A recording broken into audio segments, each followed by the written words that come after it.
लेकिन आईपीएल में हम जानते हैं कि ये साल भी खेलेंगे और उसके बाद वो डिसाइड करेंगे करियर में क्या करेंगे। Shreyas Iyer as a KKR captain कैसे रेट करते हैं? आप अगर जब केकेआर के भी कप्तान बने थे, जब ड्रेसिंग रूम में आए थे, एक युवा खिलाड़ी थे, ड्रेसिंग रूम में पहली बार आए थे, लेकिन ऐसा कभी लगा नहीं कि वो केकेआर पहली बार खेल रहे हैं।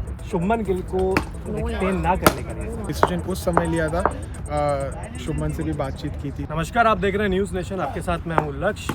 अभिषेक नायर मेरे साथ है। बहुत नाम सुना होगा आपने, केकेआर के ड्रेसिंग रूम में बहुत देखा होगा, यंग खिलाड़ियों को सामने भी लाते हैं। तो सबसे पहले अभिषेक भाई बहुत बहुत स्वागत है आपका। धन्यवाद। खास दोस्त है, जिगरी है, दिनेश कार्तिक। बहुत अच्छी वापसी की थी, रिटर्न किया था इंटरनेशनल क्रिकेट में।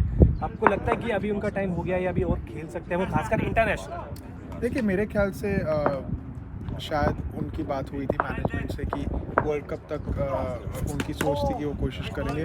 अब खेल रहे आईपीएल आएगा, ये आईपीएल के बाद वो सोचेंगे क्या करना है उनके करियर के बारे में। लेकिन मैं हमेशा मानता हूँ एक खिलाड़ी जब आप खेलते हो, आपके दिमाग में हमेशा एक सोच होती है, एक होप होती है कि आप भारत के लिए फिर से खेलें। और वो भी ऐसे खिलाड़ी है, वो कोशिश करेंगे कि प्रिपरेशन वैसे करे जैसे एक इंटरनेशनल खिलाड़ी प्रिपरेशन करता है कि। लेकिन आईपीएल में हम जानते हैं कि ये साल भी खेलेंगे और उसके बाद वो डिसाइड करेंगे करियर में क्या करेंगे। फ्यूचर में आपको लगता है कोई दूसरा खिलाड़ी होगा जो कमेंट्री बॉक्स से डायरेक्ट वर्ल्ड कप खेलेगा?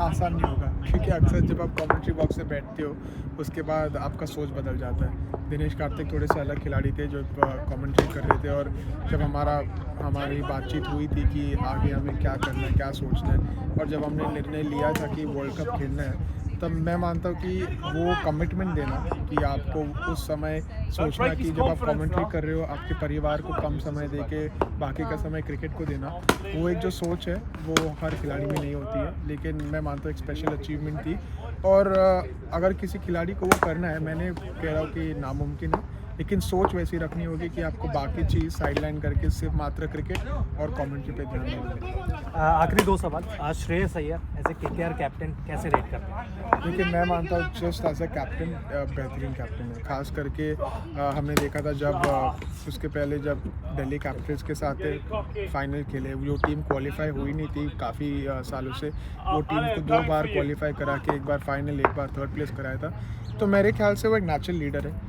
आप अगर जब केकेआर के भी कप्तान बने थे, जब ड्रेसिंग रूम में आए थे, एक युवा खिलाड़ी थे, ड्रेसिंग रूम में पहली बार आए थे, लेकिन ऐसा कभी लगा नहीं कि वो केकेआर पहले बार खेल रहे हैं। जो रिस्पेक्ट उन्होंने पाया था, खास करके हमारे टीम में पैट कमिंस जैसे खिलाड़ी थे जो एक्सपीरियंस्ड है, एंड्रे रसेल, लेकिन उनके साथ भी एक रिस्पेक्ट कमांड करते हैं, और ख़ास करके उनकी क्रिकेट की सोच विचार, जिस तरह से एनालाइज करते हैं गेम को, जितना समय बिताते हैं गेम में, मेरे ख्याल से एक फ्यूचर कैप्टन ज़रूर है। और अगर मौका मिले, मुझे लगता है कि केकेआर तो है ही अच्छा करेंगे, लेकिन भारत के लिए भी एक अच्छे कप्तान होंगे। एक क्रिकेट फैन के तौर पर एक थोड़ा सा बाउंसर फेंक रहा हूँ, क्योंकि ये मेरी क्वेरी है। शुभमन गिल को रिटेन ना करने के लिए केकेआर ने नहीं किया था।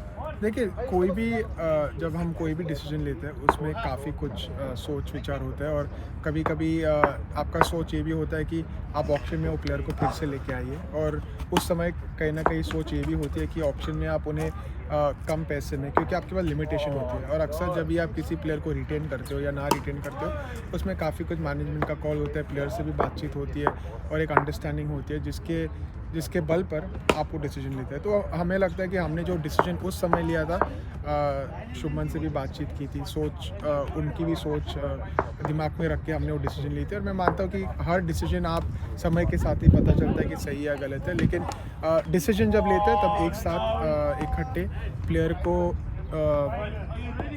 उस डिसीजन में दिमाग में रख के और उनसे बात करके डिसीजन लिया जाता है। थैंक यू सो मच अपना टाइम देने के लिए। तो ये थे अभिषेक नायर, जिन्होंने बताया कि श्रेयस अय्यर न केवल केकेआर बल्कि टीम इंडिया के लिए भी एक अच्छे कप्तान साबित हो सकते हैं। बहुत बहुत शुक्रिया आपका।